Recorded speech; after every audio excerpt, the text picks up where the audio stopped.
Hello मेरे बच्चों, welcome to make it education. And बेटा आज हम लोग स्टार्ट करेंगे क्वेश्चन आंसर का सेशन। पार्ट 4 का जो क्वेश्चन आंसर वाला सेशन है वो आज हम लेंगे। तो काफी इंपॉर्टेंट जो क्वेश्चन है, इंटरेस्टिंग थोड़ा क्वेश्चन है, वो आज हम यहाँ पर करेंगे। तो चलो उठा लो कॉपी और pen and let's make it happen.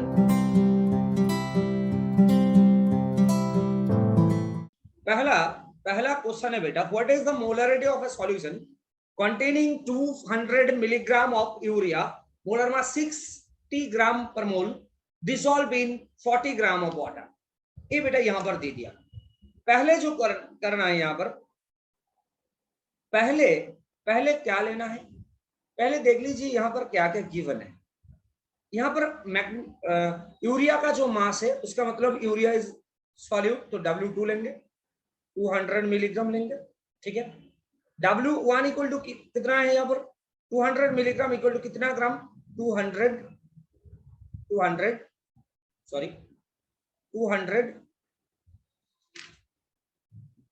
अगर 200 इक्वल टू 200 इंटू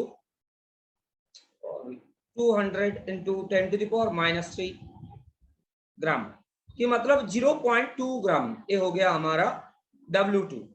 अच्छा, W1 इक्वल टू यहाँ पर गिवन है कि 40 ग्राम ऑफ वाटर, 40 ग्राम दिया हुआ है। M2 इक्वल टू यहाँ पर गिवन है बेटा 60 ग्राम पर मोल, 60 ग्राम पर मोल।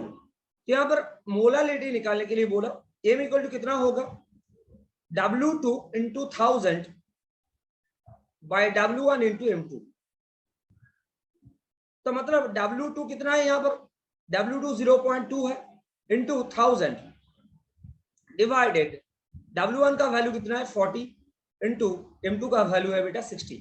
तो हम कैलकुलेट करेंगे यहाँ पर 0 0 0 0 सब कैंसिल कर दिया, तो यहाँ पर मिलेगा कि हमारा जो आंसर मिलेगा यहाँ पर देखो, पहले कैलकुलेट करने से बेटा मिलेगा यहाँ पर ऑप्शन ए वाला जो है 0.0833 कैलकुलेट करके देख लो इतना मोलर होगा। तो option A is the right answer, option A is the right answer, it is the right answer. Okay, इतना इजी क्वेश्चन ही पूछता है एग्जाम में, ज्यादा हार्ड क्वेश्चन नहीं पूछेगा। तो चलो हमारा नेक्स्ट क्वेश्चन पे चलते हैं। नेक्स्ट क्वेश्चन है the volume of ethyl alcohol, density यहां पर दिया हुआ है कितना 1.15 ग्राम पर सीसी, 1.15 ग्राम पर सीसी दिया हुआ है already. That has to be added to prepare 100 CC of 0.5 molar, then V equal to कितना होगा, V volume of solution equal to 100 CC. अच्छा गिवन है, और बेटा यहाँ पर मोलरिटी भी दिया हुआ है कितना 0.5 molar, 0.5 molar. Ethyl alcohol, the volume of ethyl alcohol that has to be added to prepare, volume यहाँ पर बोला। तो मोलरिटी का फॉर्मूला क्या है पहले बताओ। मोलरिटी का फॉर्मूला है W2 into 1000 by M2 into V। W2 का वैल्यू कितना है यहाँ पर, W2 का वैल्यू कितना है गिवन नहीं है, तो हम W2 ही निकालेंगे यहाँ पर, ठीक है। यहाँ पर निकालना है क्या, यहाँ पर W2 निकालना है, फाइंड करना है W2। M का वैल्यू 0.5, W2 यहाँ पर रख दिया into 1000 divided by M2। M2 का मतलब बेटा ethyl alcohol CH3CH2OH, ethyl alcohol, और हम लिखेंगे C2H5OH, क्या हो सकता है। Carbon 12 into 2 plus hydrogen 6 into 1 plus oxygen 16, कि मतलब 30 और 46 होगा बेटा, 46, ठीक है ना, 46, और वॉल्यूम है 100। तो यहाँ पर W2 कितना होगा, 0 0 यहाँ पर कैंसिल कर दो, और बेटा मिलेगा W2 इक्वल टू मिलेगा 46 इंटू 0.5 डिवाइडेड बाई 10, कि मतलब 2.3 ग्राम, 2.3 ग्राम मिलेगा। यहाँ पर वॉल्यूम पूछा, तो वॉल्यूम डेंसिटी इक्वल टू क्या होता है, मास बाय वॉल्यूम। तो वॉल्यूम पूछा तो मास बाय डेंसिटी होगा, हमारे पास मास है 2.3 और यहाँ पर बोला 1.15, ठीक है ना, ग्राम पर सीसी, तो कितना होगा वॉल्यूम, इतना सीसी होगा। तो बेटा 2 cc is the answer, 2 cc is the right answer. तो आंसर कौन सा होगा, answer B is the right answer यार, answer B is the right answer यार, ठीक है ना, समझ में आ गया। चलो तो हम देखते हैं नेक्स्ट क्वेश्चन, नेक्स्ट वाला क्वेश्चन जो है, नेक्स्ट क्वेश्चन हमारा जो है क्लियर कर दूंगे। Question 6.02 into 10 to the power 20 6.02 into 10 to the power 20 molecules of urea present in 100 ml of its solution. The concentration of the solution, molarity में इसका concentration यहाँ पर पूछा गया, तो पहले क्या करना है, वो 6.02 into 10 to the power 20 molecules का number of moles कितना होगा वो पहले निकालना है. ठीक है, तो चलो लेते हैं number of moles of urea.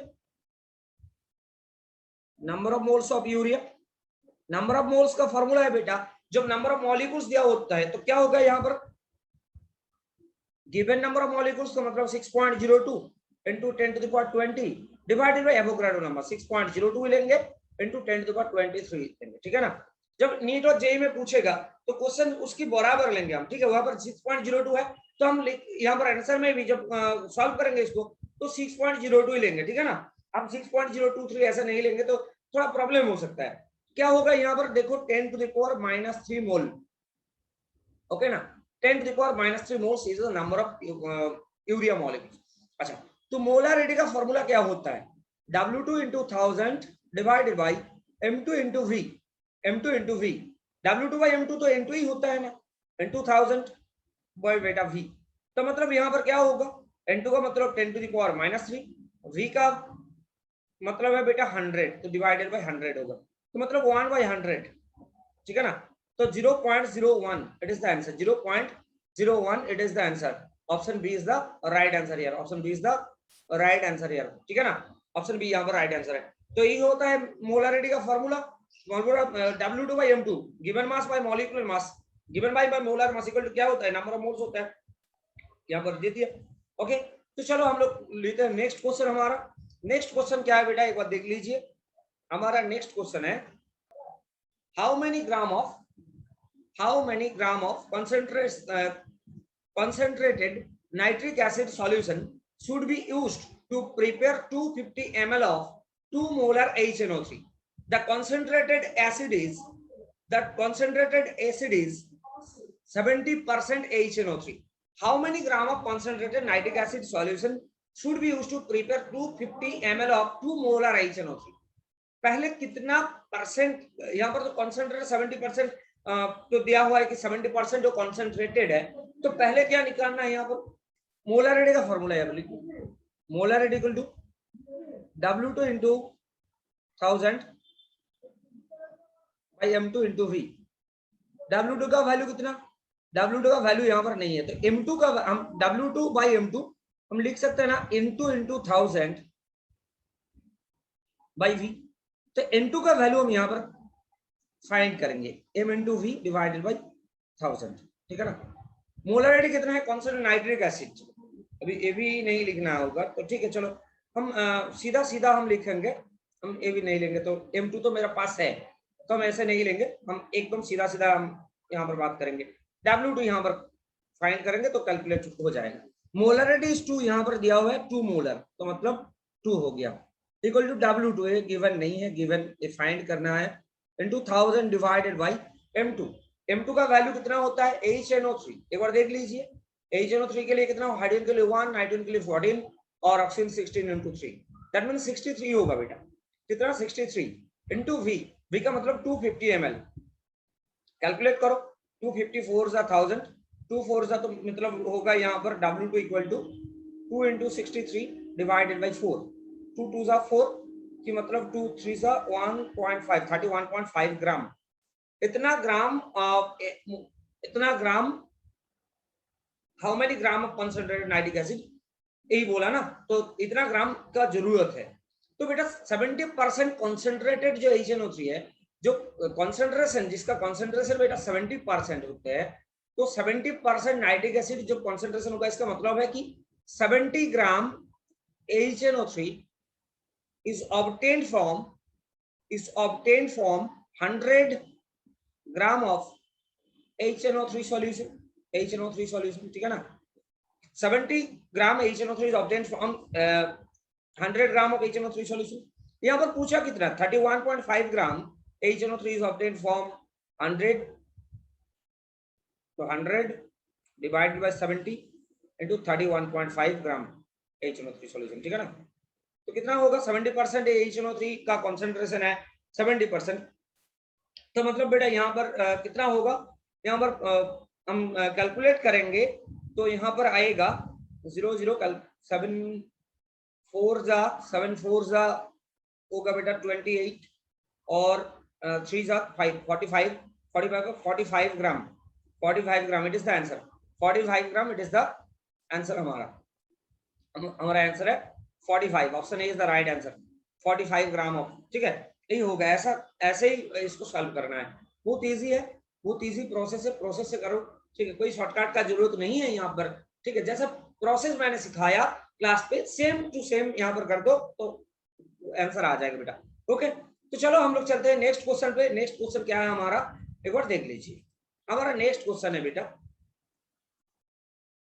हमारा नेक्स्ट क्वेश्चन है normality of orthophosphoric acid the normality of orthophosphoric acid having purity of 70% weight and specific gravity 1.54 is normality पूछा गया यहाँ पर क्या पूछा यहाँ पर नॉर्मलिटी पूछा गया इसका ऑर्थोफॉस्फोरिक एसिड का normality 70% by weight and specific gravity दिया हुआ है यहाँ पर तो स्पेसिफिक ग्रेविटी जब देते हैं इसका मतलब क्या होता है स्पेसिफिक ग्रेविटी यहाँ पर गिवन है ठीक है ना तो स्पेसिफिक ग्रेविटी जब गिवन होता है पहले क्या करना है देखो पहले यहाँ पर the normality of orthophosphoric acid having purity of 70% by weight इसका मतलब है 100 ग्राम एक ऑर्थोफॉस्फोरिक एसिड का सॉल्यूशन लेंगे तो वहां पर 70 ग्राम ऑर्थोफॉस्फोरिक एसिड होगा इसका मतलब यही तो होता है बाय वेट बोल दिया इसका मतलब कि 100 ग्राम एक ऑर्थोफॉस्फोरिक एसिड की सॉल्यूशन लेंगे तो उसका मतलब होगा कि बेटा 100 ग्राम सॉल्यूशन में 70 ग्राम ऑर्थोफॉस्फोरिक एसिड है ठीक है ना और यहाँ पर देखो कि ऑर्थोफॉस्फोरिक एसिड का पहले बताओ कि ऑर्थोफॉस्फोरिक एसिड का फॉर्मूला क्या होता है ऑर्थोफॉस्फोरिक एसिड का फॉर्मूला पहले देखो इसका मतलब है कि 70% बाय वेट इसका मतलब है कि 70% बाय वेट इसका मतलब क्या है 70% बाय वेट इसका मतलब कि 70 gram of orthophosphoric acid is present in 100 gram of orthophosphoric acid solution एक सॉल्यूशन लेंगे तो present in 100 gram of acid 100 gram acid में 70 ग्राम ऑर्थोफॉस्फोरिक एसिड है और बेटा नॉर्मलिटी इक्वल टू क्या होगा नॉर्मलिटी इक्वल टू होगा W2 into 1000 by E2 into V ठीक है ना by E2 into V ये तो दिया हुआ है यहाँ पर तो इसका मतलब W कितना है यहाँ पर W कितना है बेटा पहले बताओ W कितना है W तो हो गया 70 ग्राम ठीक है और V कितना होगा अच्छा V का मतलब है डेंसिटी इक्वल टू लेंगे हम क्या मास बाय वॉल्यूम तो volume equal to mass by density और डेंसिटी और स्पेसिफिक ग्रेविटी सेम चीजें होते हैं बेटा सेम चीजें होता है मास बाय डेंसिटी में स्पेसिफिक ग्रेविटी और डेंसिटी सेम चीजें होता है कि मतलब है कि 100 ग्राम तो पूरा सॉल्यूशन है 1 डिवाइडेड बाय 1.54 इतना सीसी लेंगे और ml जो कुछ भी लेंगे ठीक है ना तो यही होगा हमारा V तो यही रख दिया मैंने और H3PO4 ऑर्थोफॉस्फोरिक एसिड का फॉर्मूला H3PO4 इसका E2 कितना होगा H3PO4 का E2 कितना होगा वो यहाँ पर देखो पहले ऑर्थोफॉस्फोरिक एसिड का molecular mass by number of replaceable hydrogen तो H3PO4 का मॉलिक्यूलर मास कितना होगा E of H3PO4 equal to पिछले दिन मैंने ऑलरेडी कर चुका है कि हमारा इक्विवेलेंट मास कैसे आएगा कि मॉलिक्यूलर मास तो मॉलिक्यूलर मास बेटा 1 into 3 plus phosphorus 31 plus oxygen का 16 डिवाइडेड बाय 3 कि मतलब है 98 by 3 it is the equivalent mass 98 by 3 ठीक है ना तो नॉर्मलिटी क्या होता है नॉर्मलिटी यहाँ पर क्या होगा W2 इक्वल टू W2 मतलब कितना होगा यहाँ पर 70 W2 का मतलब 70 और इनटू 1000 डिवाइडेड E2 का वैल्यू कितना होगा E2 का वैल्यू है 98 by 3 इनटू V का वैल्यू 100 डिवाइडेड बाय 1.54 तो पूरा कैलकुलेट करने के बाद 70 into 1000 into 3 into 1.54 से आएगा डिवाइडेड 98 into 100 पूरा कैलकुलेट करने के बाद यहाँ पर बेटा जो आंसर आएगा 33 normal, 33 normal, it is the answer. कितना होगा? 33 normal, it is the answer. Okay, तो option C is the right answer here, option C is the right answer है, 33 नॉर्मल। सीधा प्रोसेस है, प्रोसेस तो मैंने पिछले दिन एक फॉर्मूला ऑलरेडी बोल दिया ना, ऑलरेडी जब इक्विवेलेंट मास पढ़ाया था तो एक फॉर्मूला ऑलरेडी बोल चुके हैं कि नॉर्मलिटी जब पिछले दिन क्लास देखो पहले, अभी वीडियो देख लो, और ये वीडियो पिछले जो वीडियो है, वीडियो नहीं देखा तो एक बार वीडियो जरूर देख लीजिए, ठीक है, नहीं तो समझ में नहीं आएगा, दिक्कत भी हो सकता है, ठीक है ना। तो बेटा यहाँ पर क्या बोला कि a normality equal to W2 into 1000 by E2 into V। यहाँ पर E2 का वैल्यू मैंने निकाल लिया, E2 का वैल्यू का मतलब इक्विवेलेंट मास कितना होगा? Molecular mass divided by 3, replaceable hydrogen के नंबर, यही तो होता है ना, एसिड ऑर्थोफॉस्फोरिक एसिड है, ठीक है। तो लास्ट में जो आंसर आया 33 नॉर्मल। ओके, चलो हम चलते हैं बेटा हमारा नेक्स्ट क्वेश्चन लेकर। The molarity H2SO4 solution, the molarity of H2SO4 solution which has a density at 35 degree centigrade and contains 98% by weight is, इसका मतलब क्या है बेटा? 98% by weight, इसका मतलब क्या है? 98% by weight, इसका मतलब क्या है? Means 98 gram of H2SO4, 98 gram of H2SO4 is present in 100 gram of acid। 100 ग्राम में कितना यहाँ पर प्रेजेंट है? कितना प्रेजेंट है बेटा? 98 ग्राम, ठीक है ना।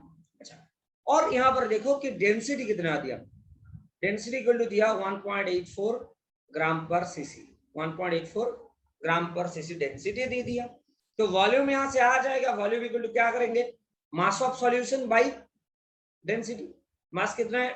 100 डिवाइडेड बाय बेटा आएगा यहाँ पर कितना? 1.84 डेंसिटी, ठीक है ना, इतना सीसी होगा, 100 डिवाइडेड बाय 1.84। ओके, तो हो जाएगा। तो चलो हम लोग मोलारिटी को यहाँ पर फाइंड करना है। तो मोलारिटी का फॉर्मूला W2 into 1000 बाय कितना है? M2 into V। तो बेटा W2 कितना है? W2 है 98 into 1000, और M2 कितना है? M2 भी 98 है, M2 molecular mass of H2SO4 always 98 होता है, देख लीजिए एक बार। तो बी हाइड्रोजन का 1 into 2 प्लस सल्फर का 32 और ऑक्सीजन का बेटा 16 into 4। तो मित्रों यहाँ पर 98 आएगा, 98 gram per mole, it is the molecular mass of H2SO4, और V का वैल्यू आया यहाँ पर 100 डिवाइडेड बाय 1.84, ठीक है ना। अच्छा, तो क्या होगा? यहाँ पर कैलकुलेट करेंगे तो 1.84 into 1000 by 100 आएगा ना, तो आएगा। तो बेटा हम क्या करेंगे? यहाँ पर 0 0 और कैंसिल कर देंगे, तो बेटा यहाँ पर आएगा 18.4 मोलर। कितना? 18.4 molar, it is the answer. तो ऑप्शन बी इज द हमारा, ऑप्शन बी इज द हमारा right answer, option B is the हमारा right answer, option B 1.84 molar, it is the answer. Okay, it is the answer. समझ में आया ना बात? ठीक है, सीधा सीधा कुछ नहीं करना है, सीधा सीधा बेटा यहाँ पर जो फॉर्मूला है हमारा, फॉर्मूला जो सिखाया, फॉर्मूला इस्तेमाल करना है फॉर्मूला का, और कुछ नहीं करना है। कुछ यहाँ पर एक सारे क्वेश्चन कुछ ना कुछ प्रीवियस ईयर का क्वेश्चन में पूछा गया, एम्स का क्वेश्चन है, पिछले था नीट का क्वेश्चन है, जेईई मेन का, सारे एग्जाम का जो इंपॉर्टेंट क्वेश्चन है और इंटरेस्टिंग क्वेश्चन भी है वो हमने उठाया और यहाँ पर तुम लोगों के लिए लेकर आया। चलो तो हम लोग देखेंगे नेक्स्ट क्वेश्चन। बेटा हमारा नेक्स्ट क्वेश्चन क्या है? नेक्स्ट क्वेश्चन है mole fraction of the solute in 1 molar aqueous solution is mole fraction. अच्छा, तो ठीक है, 1 मोलल, यहां पर बोला कि 1 मोलल। पहले बताओ कि 1 मोलल की मतलब क्या होता है? 1 molal aqueous solution, mole fraction of solution, इसको 1 मोलल है, ठीक है ना। इसका मतलब है कि 100 ग्राम aqueous solution बोला तो वाटर है ना, 100 ग्राम वाटर है, तो मतलब W1 इक्वल टू 100 ग्राम, ठीक है ना। और सॉरी 100 नहीं, 1000 ग्राम, 1000 ग्राम वाटर ने कितना ग्राम एक मोल fraction of solute, mass of solute कितना है? Solute mole number of mole of solute कितना होगा? Very easy question, number of moles of solute in 1000 gram or 1 kg of water equal to 1 mole। कि मतलब बेटा आया यहाँ पर, और यहाँ पर M2 equal to M1 W1 mass of solvent और molecular mass of solvent equal to 18 होता है, 18 ग्राम पर मोल। तो इसका नंबर ऑफ मोल्स कितना हो गए, N1 equal to 1000 divided by 18 करेंगे तो बेटा आएगा 55.555 ऐसा करके आएंगे, 55 ही लेंगे हम लोग, इतना मोल होगा। ठीक है, N1 और N2 यहाँ पर निकाल गया कि कितना है 1 मोल। ओके 1 मोल। तो बेटा यहाँ पर मोल fraction of the solute, solute का मोल फ्रैक्शन यहाँ पर पूछा। x2 इक्वल टू क्या होता है, N2 divided by N1 plus N2, यही तो मोल फ्रैक्शन का फॉर्मूला है ना। मोल फ्रैक्शन का फॉर्मूला तो यही है N2 bye N1 plus N2। N2 का मतलब 1 डिवाइडेड बाय कितना होगा 1 प्लस 55.55, 1 प्लस 55.55। तो मतलब यहाँ पर आएगा कितना, यहाँ पर जो आएगा बेटा यहाँ पर जो आंसर आएगा 1 बाई 56.55 और आंसर आएगा जो होगा ऑप्शन सी वाला। ऑप्शन सी वाला ऑप्शन सही है। यहाँ पर 0.0177 कैलकुलेट करके देख लीजिए, यही आएगा आंसर हमारा, यही होगा आंसर। ठीक है, ऑप्शन सी इज द यहाँ पर right answer, option C is the right answer here. Okay, option C is the right answer here. तो it is the mole fraction of the solute. ये AIPMT का question है, बहुत important question है और बहुत इंटरेस्टिंग क्वेश्चन भी है, लेकिन वेरी इजी क्वेश्चन है। यहाँ से जो भी क्वेश्चन पूछेगा, ठीक है, सब कुछ तुम वहां पर अटेम्प्ट कर पाओगे, ऐसा हम सिखाएंगे। यहाँ पर थ्योरी अच्छा से देख लीजिए, थ्योरिटिकल पार्ट हमारा मैकेनिकल एजुकेशन जो हमारा और भी चैनल है, ठीक है, वहां पर देख लीजिए वीडियो, और पिछले जो वीडियो है वो भी देखो, नहीं तो ये समझ में नहीं आएगा। सारे वीडियोस रिलेटेड है, सारे टॉपिक्स रिलेटेड। ओके बेटा, ठीक है। तो चलो हम लोग चलते हैं नेक्स्ट क्वेश्चन पे। हमारा नेक्स्ट क्वेश्चन क्या है, देखो नेक्स्ट क्वेश्चन हमारा क्या है। 25.3 ग्राम of sodium carbonate Na2CO3 is dissolved in enough water to make 250 ml of solution. If sodium carbonate dissociates completely, molar concentration of sodium ion Na plus and carbonate ions are respectively। दोनों का यहाँ पर पूछा गया कि molar mass Na2CO3 यहाँ पर given है। ठीक है, तो यहाँ पर बोला कि Na प्लस और CO3 माइनस, इन दोनों को क्या बोलना है कि मोलर कॉन्सेंट्रेशन की मोलारिटी यहाँ पर बोलना है। ठीक है ना, यहाँ पर मोलारिटी निकालना है। तो ठीक है, हमारे पास सारे फॉर्मूलाज है। ठीक है बेटा, हम यहाँ से स्टार्ट करेंगे। क्या बोला कि 25.3 ग्राम ऑफ सोडियम कार्बोनेट, 25.3। पहले क्या करना है, देखो पहले Na2CO3 का मोलर कॉन्सेंट्रेशन निकालना है। कितना होगा, W2 into 1000 divided by M2 into V। तो W2 कितना है 25.3 इंटू कितना होगा, इंटू बेटा 1000 डिवाइडेड M2 का मतलब क्या है, यहाँ पर 106 इंटू बेटा यहाँ पर आएगा V का वैल्यू 250 ml 250। तो मतलब यहाँ पर 4 आएगा और 2 2 जा 4 और 253 जा होगा, 253 जा हो गए। तो मतलब 25, तो 50.6 डिवाइडेड बाई 53 आएगा। ठीक है, डिवाइडेड बाई 53। ओके, ये हो गया हमारा मोलरिटी। अब बताओ कि Na2CO3 कंप्लीटली डिसोसिएट होगा तो क्या मिलेगा, यहाँ से कंप्लीटली डिसोसिएट होगा तो यहाँ पर क्या मिलेगा, पहले मिलेगा 2Na प्लस। एक Na2CO3 डिसोसिएट होके यहाँ पर 2Na प्लस आयन यहाँ पर प्रोड्यूस करेगा, और बेटा एक CO3 2 माइनस आयन प्रोड्यूस करेगा। एक तो Na plus 2Na plus ion produce करेगा और अदर एक CO3 2 माइनस आयन प्रोड्यूस करेगा यहाँ पर। ठीक है ना, तो अभी बताओ कि इसका कॉन्सेंट्रेशन कितना होगा, इसका नंबर ऑफ मोल्स भी बढ़ेगा तो कॉन्सेंट्रेशन भी इसका डबल होगा, ठीक है ना। और पहले ए और CO3 2 माइनस का सेम ही रहेगा, इसका जितना होगा CO3 2 माइनस का सेम, और इसका बेटा 2m, इसका m इसका 2m। तो अभी यहाँ पर कैलकुलेट करना है कि यहाँ पर कितना होगा। ठीक है ना, ये कैलकुलेट करना है कि आंसर यहाँ पर क्या होगा, वो पहले तुम लोग कैलकुलेट करना होगा। तो चलो हम लोग देखते हैं एक बार, एक सेकंड। आंसर एक बार चेक कर लीजिए। आंसर आएगा बेटा यहाँ पर कि ए आएगा 0, एम आएगा वैल्यू 0.955, ठीक है ना, 0.95। तो Na प्लस का इतना होगा, Na प्लस का 2m, तो इंटू 2m का मतलब इंटू 0.955 कैलकुलेट करेंगे तो करेंगे तो क्या होगा, इस बार आएगा बेटा 1.910 ये वैल्यू आएगा यहाँ पर। और एक तो ये रहेगा, तो बेटा option C is the right answer, option C is the right answer. Okay, it's the right answer. आएगा बेटा 1.910 और ये हमारा रहेगा 0.955, यही रहेगा, ठीक है ना, 0 माइनस का 0.955 और इसका बेटा आएगा 1.910। समझ में आया ना, समझ में आया ना बात, ठीक है। तो ये हो गया हमारा क्वेश्चन का आंसर। अब चलो नेक्स्ट क्वेश्चन पे चलते हैं हम लोग, नेक्स्ट क्वेश्चन पे हम लोग चलते हैं। 450 milligram glucose dissolved in 100 gram of solvent, 100 ग्राम एक सॉल्वेंट है, वहां पर 450 मिलीग्राम ग्लूकोज डिसॉल्व है। What is the molarity of solution, molarity of solution, solution का मोलारिटी यहाँ पर पूछा गया, ठीक है ना। तो ठीक है, कोई बात नहीं, चलो चलते हैं हम लोग। ग्लूकोज का, तो ग्लूकोज यहाँ पर सॉल्यूट है, तो W2 इक्वल टू 450 मिलीग्राम, इसको ग्राम में कन्वर्ट करेंगे तो आएगा बेटा 450 into 10 to the power -3 gram, की मतलब आएगा यहाँ पर 0.45 ग्राम आएगा, ठीक है ना W2। और W1 कितना आएगा, W1 यहाँ पर तो गिवन है 100 ग्राम।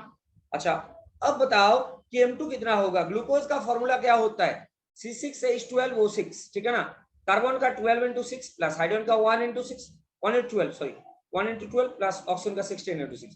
कैलकुलेट करके देखो कि 100 ग्राम पर मोल यही आएगा इसका मोलर मास, तो कितना होगा 180 ग्राम पर मोल, 180 ग्राम पर मोल। तो क्या होगा, मोलारिटी यहाँ पर निकालने के लिए बोला, तो हम क्या करेंगे W2 into 1000 by M2 into W1, ठीक है ना। तो W2 कितना है यहाँ पर, W2 है 0.45 इंटू 1000 डिवाइडेड बाई M2 का वैल्यू कितना है, M2 का वैल्यू है 180 इंटू W1 का वैल्यू है बेटा कितना, W1 का वैल्यू है 100, 0 इसका 0 भी यहाँ पर कैंसिल कर दो, 9 टू ये आएगा बेटा 9 इंटू 0.05 ये आएगा 9 से कैलकुलेट करते, और यहाँ पर 9 2 आएगा, तो मतलब 0.05 डिवाइडेड बाई 2 की मतलब आएगा 0.025 मोलर, ठीक है ना। Option B is the right answer. एक बार कैलकुलेशन पार्ट चेक कर लीजिए, यही आएगा, मेरे को तो ऐसा ही लगा कि यही आएगा, ठीक है ना, 0.025 वैसा ही आएगा आंसर हमारा। ओके, चलो ये हो गया हमारा क्वेश्चन। और बेटा नेक्स्ट क्वेश्चन पे चलते हैं हम लोग, नेक्स्ट क्वेश्चन का आंसर क्या होगा तो देखना है। अब calculate the mass of urea required to making 2.5 kg of 0.25 molar liquid solution.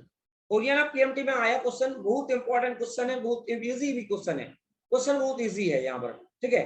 तो देखो बेटा यहाँ पर क्या बोला गया कि W1 making required in making इतना सॉल्यूशन, सॉल्यूशन का मास यहाँ पर गिवन है कितना 2.5 kg सॉल्यूशन का मास है 2.5 kg, और मोलालिटी यहाँ पर गिवन है, यहाँ पर मोलालिटी गिवन है, ठीक है ना।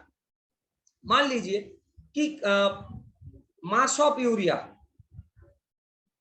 मास ऑफ यूरिया हम लोग लेंगे कि x ग्राम।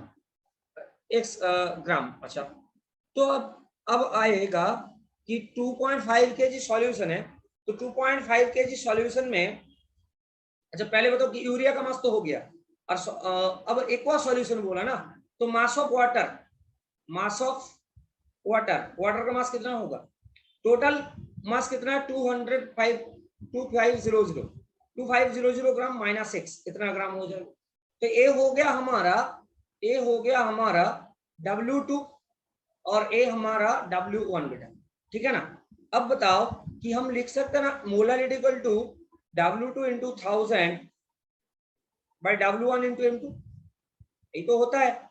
तो मोलारिटी का वैल्यू यहाँ पर 0.25 गिवन है, W2 x इंटू 1000 बाई, अब W1 का वैल्यू है बेटा 2500 माइनस x इंटू M2 का वैल्यू कितना है, m2 यूरिया के लिए क्या होता है 60 होता है, यूरिया का मोलर में 60 ग्राम पर मोल होता है। एक बार कैलकुलेट करके देख लीजिए 60 आएगा 60, ठीक है, आएगा 60 हमारा, ठीक है। अब कैलकुलेट करना है तो ठीक है, चलो हम 0 0 कैलकुलेट यहाँ पर 3 कर देंगे और यहाँ पर 50, तो अब कैलकुलेट करें, चलो क्या होगा कि 0.25 equal to 50x divided 7500 minus 3x, ठीक है। अब आओ इधर कल हम यहाँ पर x का वैल्यू निकालेंगे, यहाँ पर 50x इक्वल टू, इन दोनों को हम कल जोड़ेंगे तो क्या होगा 25, तो 0 0 25 इंटू 75, 25 5 सा 125 इन हैंड 12 और 25 7 सा 175 और 187 माइनस 3 इंटू 0.25 का मतलब 0.75x ये आएगा, ठीक है ना।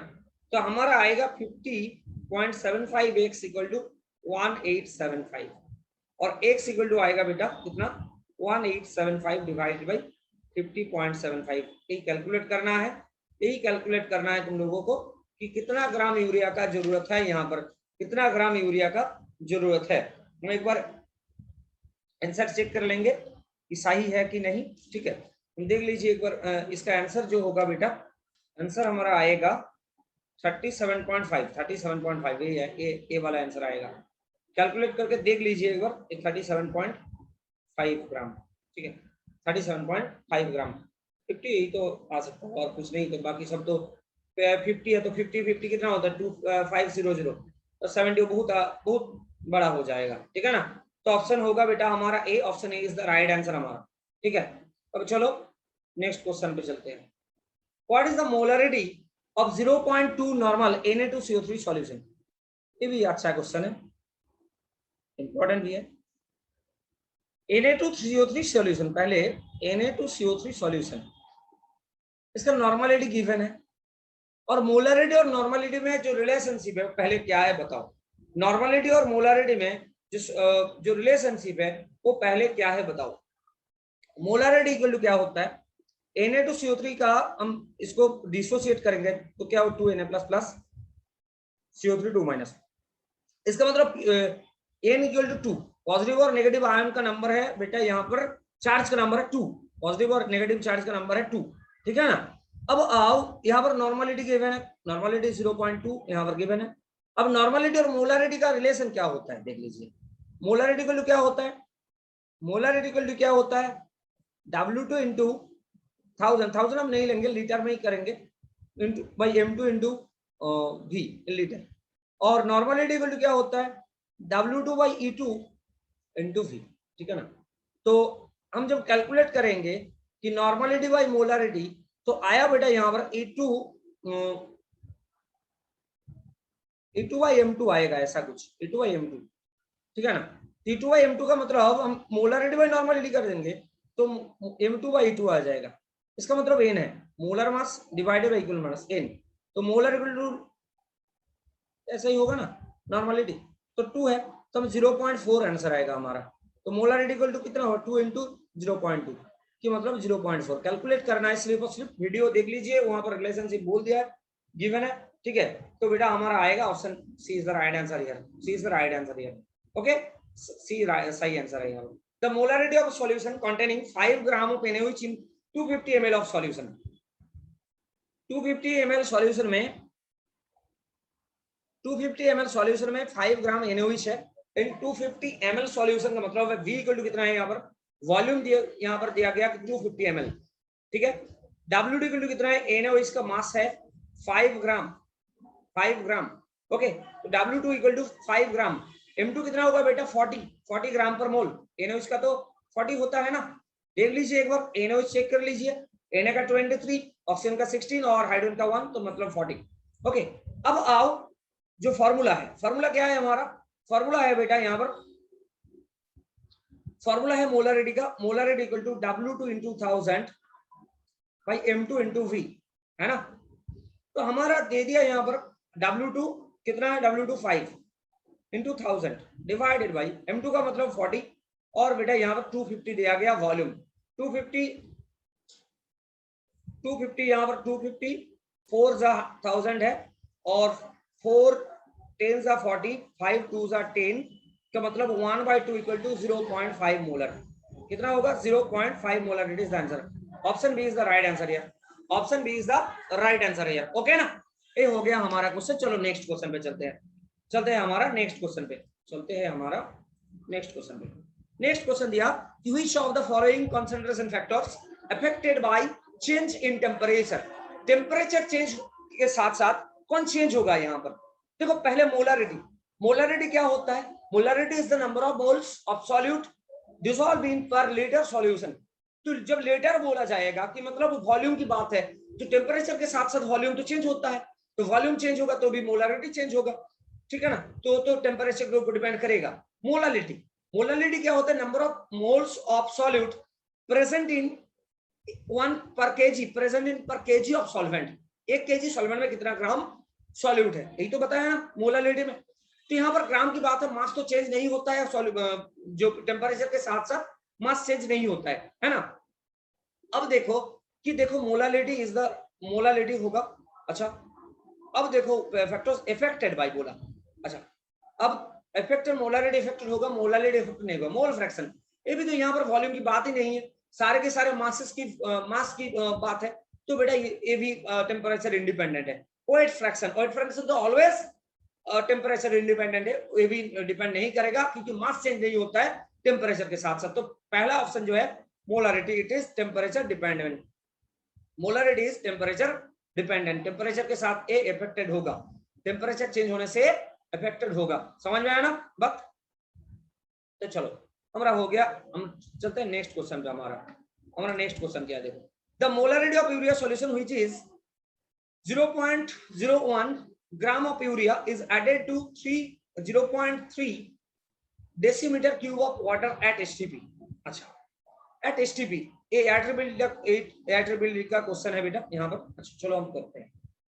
पहले देखो यहाँ पर वॉल्यूम है, मोलालिटी का बात है, यहाँ पर एट एसटीपी बोल दिया, ठीक है ना।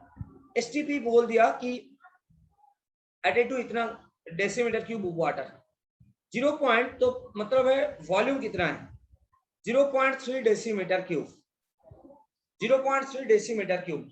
और डेसीमीटर क्यूब के साथ लीटर का क्या रिलेशन है?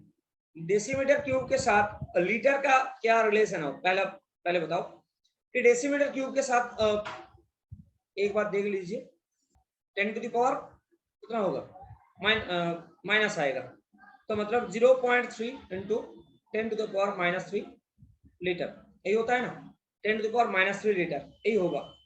अच्छा और W2 इक्वल टू कितना है? W2 इक्वल टू 0.1 ग्राम होगा, 0.1 ग्राम हो जाएगा यहाँ पर, ठीक है ना।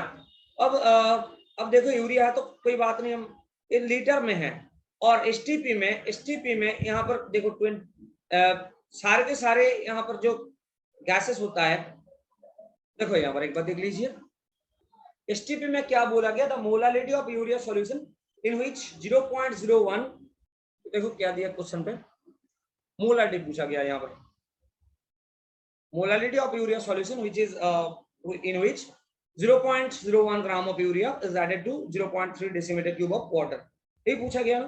तो मोलालिटी का बात क्या, मोलालिटी इक्वल टू क्या होता है? Moles of solute, number of moles of solute, moles of solute divided by KG of water, KG of water, ठीक है। यहाँ पर देखो मोल्स, यहाँ पर मोल्स ऑफ यूरिया कितना है? Moles of urea equal to 0.01 divided by 60 mole, okay, 60 mole, okay. और यहाँ पर दिया कि जो वॉल्यूम दिया हुआ है, तो मास ऑफ वाटर एसटीपी वो निकालना है यहाँ पर, mass of water at STP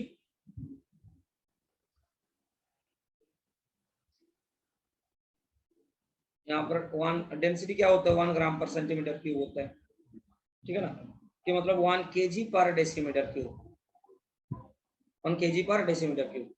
तो क्या होता है? Mass of water is W1 मान लीजिए कितना है? 0.3 डेसीमीटर क्यूब है, तो कितना लेंगे? 0.3 kg, ये ले लेंगे ना, 0.3 kg। ओके, तो अब मोलारिटी का बताएगा तो क्या लिखेंगे हम लोग यहाँ पर, कितना मोल्स है यहाँ पर, सॉरी यहाँ पर मोल्स कितना है, देखो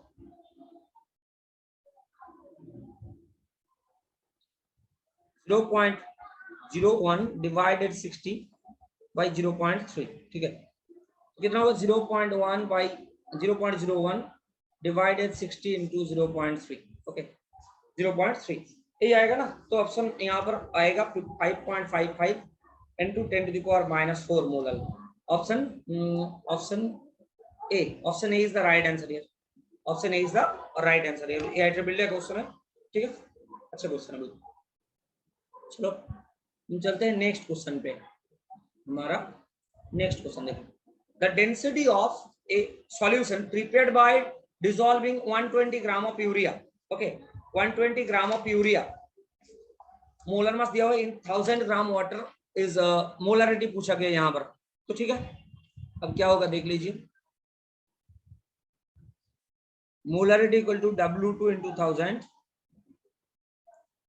by M2 into V, okay W2 कितना है, W2 है 120 इंटू 1000, M2 का मतलब है बेटा 60 यहाँ पर, और V का मतलब यहाँ पर कितना ग्राम वाटर दिया, 1000 ग्राम वाटर, इसका वॉल्यूम निकालना है, तो 1000 डिवाइडेड बाय डेंसिटी 1.15 इतना ml, ठीक है ना, तो 1000 बाई 1.15 यही लेंगे ना। तब आएगा बेटा देखो 120 इंटू 1000 इंटू 60 इंटू 1000, ऊपर में आएगा 1.15, ठीक है, कैंसिल 62 जा, और यहाँ पर आएगा 2.30 ऐसा कुछ आंसर आएगा ना, 2.30, और ये तो आएगा 120 ग्राम of urea 60 in 1000 gram of water,